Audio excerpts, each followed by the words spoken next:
It will be lashed. I want you to describe the culture where families literally prefer their daughter be dead than to lose their virginity in such a matter. Even though, you know, the woman would do nothing wrong and would be a victim of a horrible crime. Tell us in that context and tell us about what happened with you.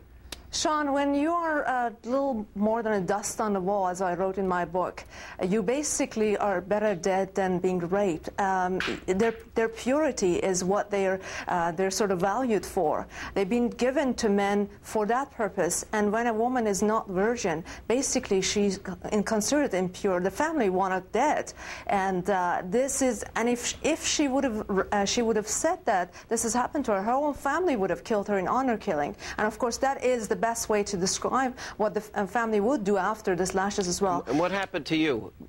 I personally was a victim of a molestation. My own brother molested me for over a year. I tried many times to tell my own family and it didn't work. At age 13, I almost killed myself.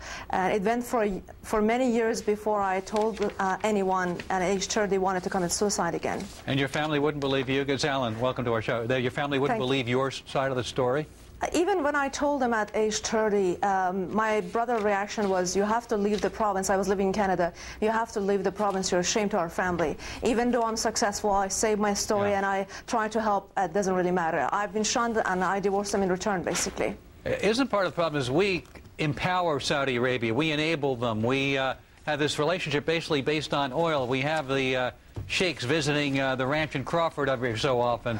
And you know, there's no sense of outrage on the part of our government toward what they do in that country.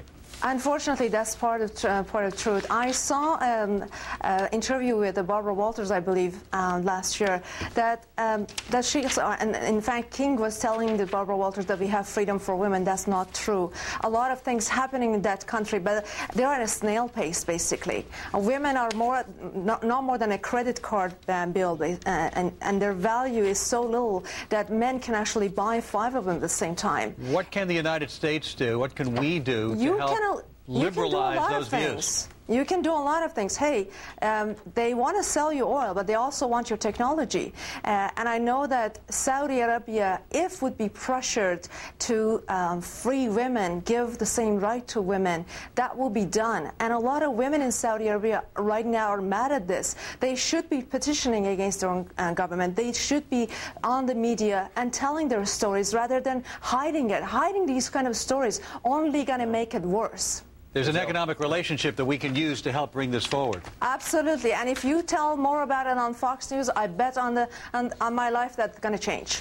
All right, Ghazal, it's very enlightening and sad, and I'm glad for the work that you're doing there. Thank you for being with us. Thank you so much for having me. We appreciate it. We'll have you back. And coming up when we get back, now we've got, I think, the best Hannity's America we've ever had, the most outrageous thing liberals have said, and we're going to tell you about and give you a report on Sandy Berger. And we'll also take you inside what suicide families are like after their loved one commits suicide and kills innocent people. We'll tell you all about that next. Has agreed to it in principle. Certainly was sign for some optimism. I was just speaking with some Lebanese friends tonight, and they